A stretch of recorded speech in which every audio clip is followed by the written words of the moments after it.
அனைவருக்கும் வணக்கம். அண்ணன் சீமான் அவர்கள் அதிமுகவோடு கூட்டணி போக போகிறார். எதுக்காக தெரியுமா? அதிகாரத்தை கைப்பற்றணும். அதிகாரத்தை கைப்பற்றினாதான் திருச்சி டிஐஜி வருண்குமாரை பழி வாங்க முடியும், நீலாங்கரை உதவி ஆய்வாளர் பிரவீனை பழி வாங்க முடியும். அதுக்காகவாவது எங்க கூட நீங்க கூட்டணிக்கு வாங்க. நீங்க அதிகாரத்தை கைப்பற்றினாதான் உங்களை திரள்நிதி பிச்சைக்காரன்னு சொல்லி டிஐஜி வருண்குமார் விமர்சிக்கிறாரு. உங்க வீட்டுக்குள்ளேயே பூந்து அடாவடித்தனம் பண்றாரு நீலாங்கரை உதவி ஆய்வாளர். அவங்களெல்லாம் நீங்க பழி வாங்க வேணாமா? அவங்கள பழி வாங்கணும்னா உங்களுக்கு ஒன்று தேவை, அதிகாரம். அதனால நீங்க கூட்டணிக்கு வாங்க அப்படின்னு சொல்லி மறைமுகமா திரைமறையோட அழைப்புலாம் எடுத்துக்கிட்டு இருக்காங்க. ஏன் இந்த ஒரு பேச்சு தொடங்குனுச்சு அப்படின்னா, அண்ணன் சீமான் அவர்கள் மேடையில் பேசும்போது ஒரு விஷயத்தை குறிப்பிடுறாரு. 2021 சட்டமன்ற தேர்தல்ல அதிமுக பல தொகுதிகளில் தோற்று போனதுக்கு காரணமே நாங்க தான். அவங்க 500 ஓட்டு வித்தியாசத்துல தோக்குறாங்கன்னா அதே தொகுதியில் நாங்க 20,000 வாக்குகளை வச்சிருக்கோம். திமுகவின் எதிர்ப்பு வாக்குகளை வச்சிருக்கோம். நாங்க தான் திமுக ஜெயிக்கிறதுக்கே ஒரு காரணமா இருந்து போனோம். ஆனா 2026 பாருங்க அப்படின்னு சொல்லிட்டு ஒரு மாதிரியா பேசிட்டு அதை முடிக்காம அப்படியே போயிட்டாருங்க. அதனால கூட்டணி போக வேண்டிய ஒரு சூழ்நிலைக்கு திமுக நாம் தமிழர் கட்சியை தள்ளிவிட்டது. 2026 அவர் தனித்து நின்றால் இப்ப 8 விழுக்காடு வாக்குகளை வாங்கியிருக்காரு. அது 4 கூட போறதுக்கு வாய்ப்பு இருக்கு, குறைஞ்சு போய் 5 கூட போறதுக்கு வாய்ப்பு இருக்கு.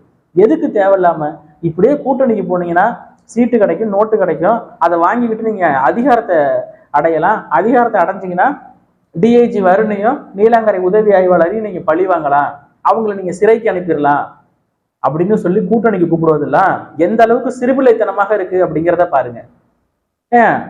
2 காவல்துறை அதிகாரிகளை பழி வாங்குறதுக்காக நாங்க கட்சி நடத்திக்கிட்டு இருக்கோம், கொள்கைக்காக கட்சி நடத்திக்கிட்டு இருக்கோம். கொள்கையை விட்டுட்டு கூட்டணிக்கு போனா இப்ப எதுக்கு? அது கொள்கையை விட்டுட்டா ஒரு தலைவரே கிடையாது. கூட்டணிக்கு போயிட்டா முதல்ல அண்ணன் சீமான் பின்னாடி இவ்வளவு பெரிய கூட்டமே இருக்காது. 2026 நீங்க சொன்ன மாதிரி 5 விழுக்காடுக்கு 4 விழுக்காடுக்குலாம் குறையாது. எங்க ஏறி போயிருக்கோங்கிறத 26 தேர்தல் முடிவுகள் தான் சொல்லும். யாருடைய கையாளாகவோ உட்கார்ந்துக்கிட்டு சோசியல் மீடியாவில் பேசுறதுனால எந்த யூஸும் இல்லை. ஒட்டுமொத்த மெயின் ஸ்ட்ரீம் மீடியாவையும் அண்ணன் சீமானவர்களுக்கு எதிராக திருப்பி விட்டு நாம் தமிழர் கட்சியிலிருந்து விலகக்கூடிய நபர்களை எல்லாம் பேட்டி எடுத்து கட்சியே முடிஞ்சு போச்சுன்னு சொல்லி பேசுனாங்க. அதுக்கே எங்க அண்ணன் சீமான் அவர்கள் இது உளுந்தா எப்படி ரியாக்ட் பண்ணுவோம், இந்த ஒரு முடி உளுந்து போச்சுன்னா யாராவது ரியாக்ட் பண்ணுவோமா, கவலைப்படுவோமா? அந்த மாதிரி லெஃப்ட் ஹேண்ட்ல டீல் பண்ணி விட்டு போயிட்டு இருந்தாரு. அந்த அந்த பேச்சுக்கள் எல்லாம் இப்ப குறைவாயிருக்கு. அதுக்கு காரணம் என்னன்னா, கூட்டத்தை கூட்டி நிறுத்தணும். வலசரவாக்கத்துல அண்ணன் சீமான் அவர்கள் விசாரணைக்கு போகும்போது எவ்வளவு கூட்டம் வந்ததுங்கிறதையும் பார்த்தோம். இப்ப மார்ச் 16 செங்கல்பட்டு திருப்போரூர்ல நடந்த சாதிவாரி கணக்கெடுப்பு பஞ்சமர் நில மீட்பு பேரணியில எவ்வளவு கூட்டம் வந்ததுங்கிறதையும் பார்த்தோம். நாம் தமிழர் கட்சிக்கு பின்னடைவே கிடையாது என்பதை இந்த இடத்துல நான் அழுத்தம் திருத்தமாக சொல்லுகிறேன். அதே போல 2 காவல்துறை அதிகாரிகளை பழி வாங்குறதுக்காக நீங்க கூட்டணிக்கு வாங்கன்னு கூப்பிடுறதுலாம் எந்த அளவுக்கு சிறுபிள்ளைத்தனமாக இருக்கு அப்படிங்கிறத பார்த்துவாங்க. இவ்வளவு அறிவாக அறிவுரை வழங்கக்கூடிய சவுக்கு சங்கர் அவர்களை தான் நான் சொல்லிக்கிட்டு இருக்கேன். இவ்வளவு அறிவா பேசக்கூடிய நீங்க உங்களுடைய அறிவை அடுத்தவர்களுக்கு கடன் கொடுக்காதீங்க. இவ்வளவு அறிவை வச்சிருக்கீங்கல்ல, நீங்களே ஒரு கட்சி ஆரம்பிச்சு 234 தொகுதியில கேண்டிடேட் போடுங்க, இல்லைன்னா கூட்டணி போங்க. போட்டு உங்களுடைய வாக்குகளை எல்லாம் நீங்க போய் அதிமுக கொடுத்து அது மூலமா அதிகாரத்தை கைப்பற்றி டிஐஜி வருண்குமாரை பழி வாங்குங்க. உங்க கையை உடைச்சாங்கல்ல கைது பண்ணிட்டு போய் அவங்கள நீங்க பழி வாங்குங்க. அதுக்கு உங்களுக்கு அதிகாரம் தேவை. அதை முதல்ல தெள்ள தெளிவாக சவுக்கு சங்கர் புரிந்து கொள்ள வேண்டும். அண்ணன் சீமான் அவர்கள் மட்டுமா காவல்துறை அதிகாரிகளால் பாதிக்கப்பட்டாரு? நீங்களும் தான் பாதிக்கப்பட்டீங்க. ஆனா நீங்க பாதிக்கப்படும் போது அண்ணன் சீமான் அவர்கள் குரல் கொடுத்தாரு. ஆனா அண்ணன் சீமான் அவர்கள் பாதிக்கப்பட்ட போது நீங்க குரல் கொடுக்கல. நாம் தமிழர் கட்சியின் சின்னம் பறிக்கப்பட்ட போது கெக்கன்னு சிரிச்சுக்கிட்டு இருந்த ஆள் நீனு. காசு கொடுத்தா எப்படி வேணாலும் என்ன வேணாலும் பேசக்கூடிய ஆளு சவுக்கு சங்கர். அதனால இதெல்லாம் ஒன்றும் எடுபடாது மக்களே. ஏதாவது என்ன சும்மா உட்காந்து பேசிக்கிட்டு இருக்கலாம். அதே போல நான் ஒரு நடுநிலையாளன் அப்படின்னு சொல்லி பேசக்கூடிய நபர்களை நாம் தமிழர் உறவுகள் எச்சரிக்கையோடு அவர்களை அணுக வேண்டும். எடுத்த உடனே நம்பிடாதீங்க. தமிழ் பொக்கிஷம் விக்கி அவர் ஒரு வீடியோ போட்டிருந்தாரு. தமிழக வெற்றி கழகம் ஓட்டை பிரிக்க தான் வராங்க. 2021 கமல், 2026 விஜய். அவங்க 4 விழுக்காடு ஓட்டை பிரிச்சாங்க, இவங்க 8 விழுக்காடு ஓட்டை பிரிச்சு திரும்பவும் திமுகவை ஆட்சியில் அமர வைப்பதற்காக தான் விஜய் வந்திருக்காரு அப்படின்னு சொல்லி விஜய்க்கு எதிராக பேசுறாப்புல தமிழ் பொக்கிஷம் விக்கி. இதுவே கொஞ்ச நாளைக்கு முன்னாடி விஜய்க்கு எந்த அளவுக்கு ராக்கெட் விட்டாங்கன்னா அது விஜய் ரசிகர்களோட அந்த சப்ஸ்கிரைபரை இழுக்கிறதுக்கு, வேற ஒண்ணும் இல்லை. விஜய் ரசிகர் நீங்க மோதாதீங்க, அவங்க திரும்ப அட்டாக் பண்ண ஆரம்பிச்சா நீங்க தாங்குவீங்களா? யாரை பார்த்து சொல்றாரு? நாம் தமிழர் கட்சிக்காரவங்களை பார்த்து சொல்றாரு, சாட்டை துரைமுருகனை பார்த்து சொல்றாரு. விஜய் ரசிகர்கள்லாம் உங்களை அட்டாக் பண்ண ஆரம்பிச்சா உங்களால தாங்க முடியாது. இவருதான் இப்ப சவுக்கு சங்கர் என்ன சொல்றாரு? விஜய் வந்ததுனால நாம் தமிழர் கட்சியின் வாக்குகள் பின்னாடி போயிடும், 8ல இருந்து 4 போறதுக்கு கூட வாய்ப்பு இருக்கு அப்படின்னு சொல்லி பேசுறதையும் நம்ம பார்க்க முடியுது. இவங்க எல்லாம் இதுதான், மற்றபடி எதுவும் கிடையாது. முக்கியமா சவுக்கு சங்கருக்கு இது மட்டும்தான். இதை கொடுத்தீங்கன்னா எப்ப வேணாலும் யாருக்கு வேணாலும் ஆதரவா பேசுவார். அண்ணன் சீமான் அவர்கள் கொள்கையில ஒரு விஷயத்த சொல்றாரு, நெய்தல் படையை கட்டுவேன். கெக்க பெக்கன்னு சிரிக்கிறது, நக்களி நையாண்டி அடிக்கிறது.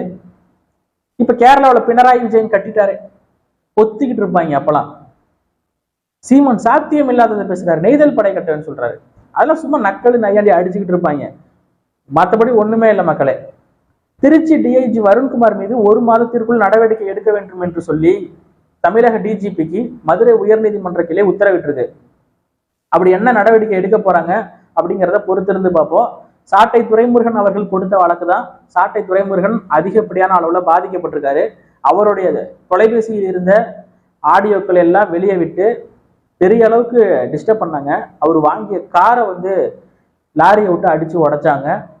நாம் தமிழர் கட்சியை சேர்ந்த நிர்வாகிகள் கண்ணன் மற்றும் திருப்பதியை கைது செஞ்சுட்டு போய் இரவு முழுக்க வைத்து அடித்து சித்திரவதை செய்து சிறையில போட்டு பண்ணாத கொடுமைகள் எல்லாம் திருச்சி காவல்துறை பண்ணாங்க. இதையெல்லாம் செய்தது டிஐஜி வருண்குமார் அவர்கள் தான். அவர் மேல நடவடிக்கை எடுக்கணும்னு சொல்லி சாட்டை துரைமுருகன் அவர்கள் தொடர்ந்த வழக்கில் இன்னைக்கு உயர்நீதிமன்றம் மதுரை கிளை இந்த ஒரு தீர்ப்பை கொடுத்திருக்காங்க. அப்படி என்ன நடவடிக்கை எடுத்துருவாங்க அப்படின்னு ஒரு சந்தேகம் இருக்கும் இல்லையா உங்களுக்கு? சஸ்பெண்ட் பண்ணுவாங்களா? சஸ்பெண்ட்லாம் பண்ண முடியாதுங்க. ஒரு உயர் அதிகாரி வார்னிங் கொடுத்துட்டோம்ப்பா, இன்னொரு மாட்டி இப்படி செய்ய மாட்டோம், வார்னிங் கொடுத்துட்டோம் அப்படின்னு சொல்லி முடிச்சிருவாங்க. இது ஒரு சாதாரண விஷயமா முடியாதான் போகுதுன்னா என்னுடைய கருத்தை தான் நான் சொல்ல முடியும். ஏன்னா ஆளுங்கட்சியோட சப்போர்ட் இருக்கு. டிஜிபி யாரு? ஆட்சி மாறும்போதெல்லாம் டிஜிபி மாறுறாங்க இல்லையா? டிஜிபி என்ன நடவடிக்கை எடுத்துருவாரு அப்படிங்கிற ஒரு கேள்வி உங்களுக்குள்ள வரலாம். ஆனா இந்த அளவுக்கு உயர்நீதிமன்றம் தீர்ப்பு கொடுத்ததே ஒரு பெரிய வரவேற்க வேண்டிய விஷயம்தான். அடுத்து பார்த்தோம்னா நாம் தமிழர் கட்சியில் சில பிசிறுகளாக சுத்தி கொண்டிருந்த சில நபர்கள், காளிகள், அவங்கெல்லாம் பாத்தீங்கன்னா நாம் தமிழர் கட்சியிலிருந்து நீக்கப்பட்டாங்க. அவங்களே சில விஷயத்துக்காக விலகியும் போனாங்க. விலகி போய் ஒரு திராவிட முன்னேற்ற கழகம் என்கிற அந்த கட்சியில இணைஞ்சாங்க. இணைந்த உடனேயே அவர்களின் வாழ்க்கை மிகவும் செழிப்பாக மாறியது. திடீர்னு பார்த்தா கார் வாங்குறானுங்க, வெள்ளை சட்டை எடுத்து போட்டுக்கிட்டு உதயநிதி ஸ்டாலினை பையில வச்சுக்கிட்டு வாழ்க திராவிடம்ங்கிறானுங்க. என்னடா திடீர்னு உங்க வாழ்க்கையே மாறிடுச்சு அப்படின்னு சொல்லி நம்ம பார்த்தோம். அப்புறம் எல்லாமே விலை போயிட்டானுங்க, எல்லாம் இதுக்கு விலை போயிட்டானுங்க அப்படிங்கிறது புரிஞ்சுது. இந்த ஒரு செயலை செய்த திராவிட முன்னேற்ற கழகத்துக்கு நம்மளாம் நன்றி சொல்ல கடமைப்பட்டிருக்கோம். எல்லா துரோகி காளிகளையும் வெளியே ஏத்தியாச்சு. இப்போ நாம் தமிழர் கட்சி புத்துணர்வு பெற்றிருக்கு. பல முக்கிய பொறுப்புல பல காளிகள் இருந்தது. இன்னைக்கு அதெல்லாம் வெளியில போய் இன்னைக்கு அண்ணன் சீமானவர்கள் புதுசாக பொறுப்பாளர்களை அறிவிக்கிறாரு பாருங்க. பார்க்கும்போதே ரொம்ப சந்தோஷமா இருக்குங்க.